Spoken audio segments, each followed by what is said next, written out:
Assalamualaikum warahmatullahi wabarakatuh. Pada pembelajaran kali ini, kami akan membahas tentang analisis paritas daya beli kurs mata uang rupiah terhadap mata uang dolar Amerika.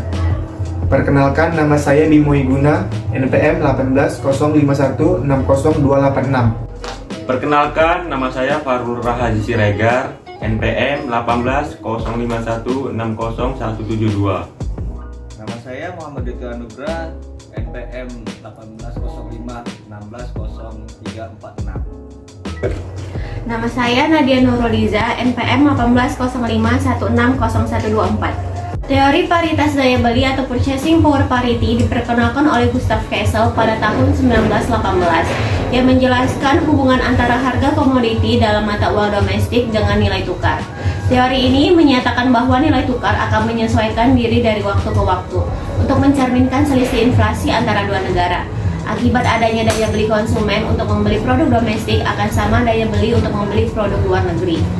Apa itu paritas daya beli? Paritas daya beli adalah konsep ekonomi untuk menyetarakan harga sekumpulan barang yang identik di berbagai lokasi berbeda. Singkat cerita, barang-barang tersebut seharusnya memiliki harga yang setara di berbagai negara. Konsep tersebut bekerja berdasarkan hukum satu harga. Perbedaan harga di dua negara berbeda seharusnya merefleksikan nilai tukar nominal antara keduanya. Jadi, ketika Anda menyesuaikan dengan nilai tukar, harga di kedua negara akan setara. Mengapa paritas daya beli penting? Paritas daya beli banyak digunakan untuk mengkonversi beberapa indikator ekonomi seperti produk domestik bruto atau PDB. Dengan mengkonversinya, data tersebut lebih dapat diperbandingkan antar negara karena menghilangkan efek perbedaan nilai tukar.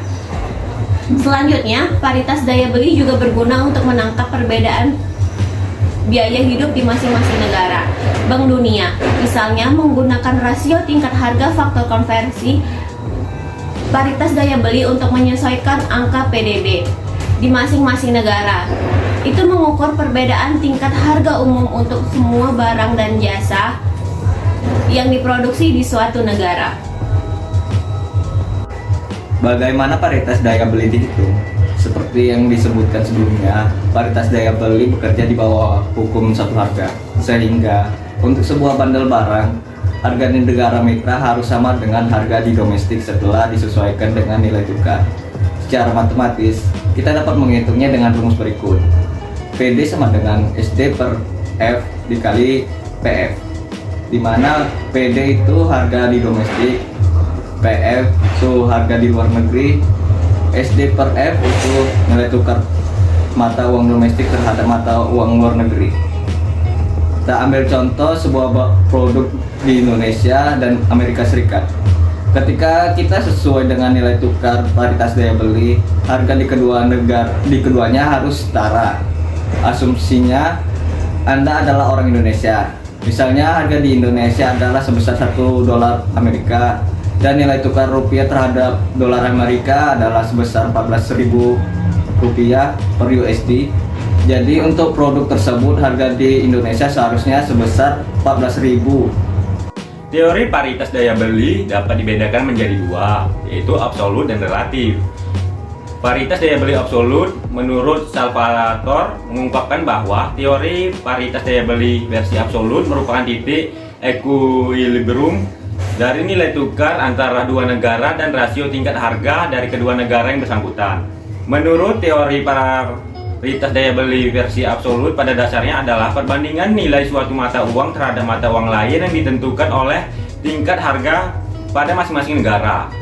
Paritas daya beli absolut memiliki asumsi bahwa tanpa adanya hambatan internasional, harga dari sejumlah produk yang sama pada dua negara yang berbeda seharusnya setara jika diukur dalam mata uang yang sama.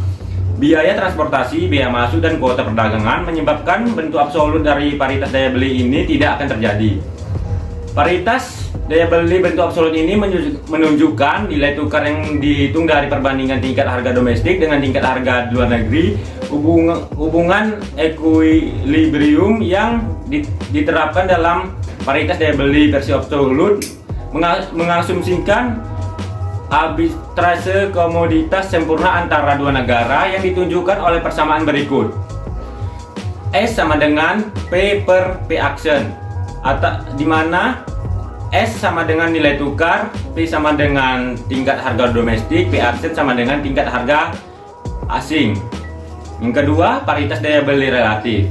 Paritas daya beli relatif mempertimbangkan bahwa dengan adanya ketidaksempurnaan pasar seperti adanya biaya masuk, biaya transportasi, dan kuota yang berbeda di berbagai negara, harga sejumlah produk pada negara yang berbeda tidak selalu sama jika diukur dalam mata uang yang sama.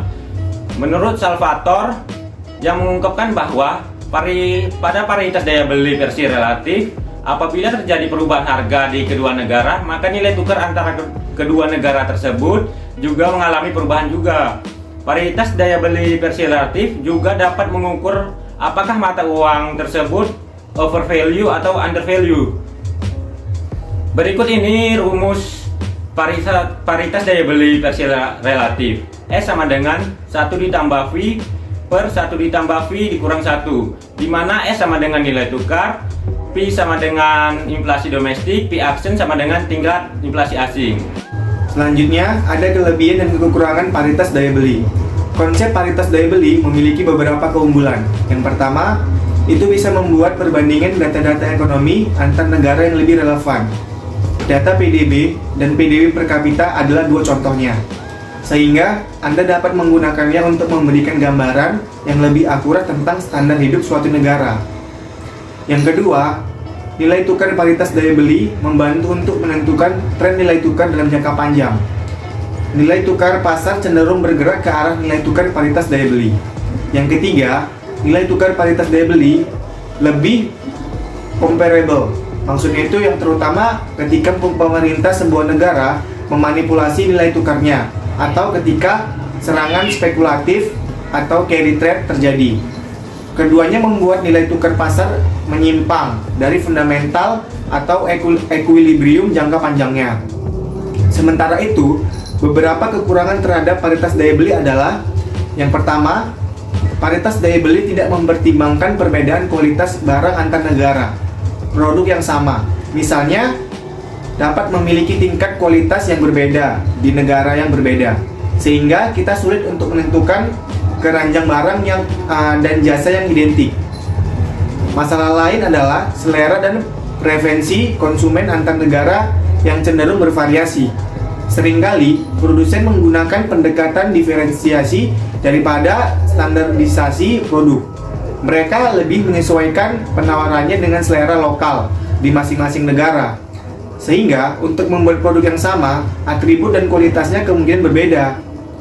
Dan paritas daya beli tidak menangkap perbedaan semacam itu. Yang kedua, asumsi hukum suatu harga adalah tidak realistis. Maksudnya itu, biaya transportasi dan hambatan perdagangan seringkali ada dalam perdagangan internasional. Kedua faktor berkontribusi terhadap biaya untuk memindahkan barang antar pasar yang beralokasi di berbagai negara yang berbeda. Nah, yang ketiga, pengukuran paritas daya beli tidak akurat. Jumlah barang yang mengalir di dalam perekonomian itu sangat banyak. Selain itu, beberapa item hanya tersedia di negara tertentu dan tidak di negara lain. Data survei juga tersedia pada interval yang jarang. Terima kasih. Sekian dari presentasi kami tentang analisis paritas daya beli kurs mata uang rupiah terhadap mata uang dolar Amerika Serikat.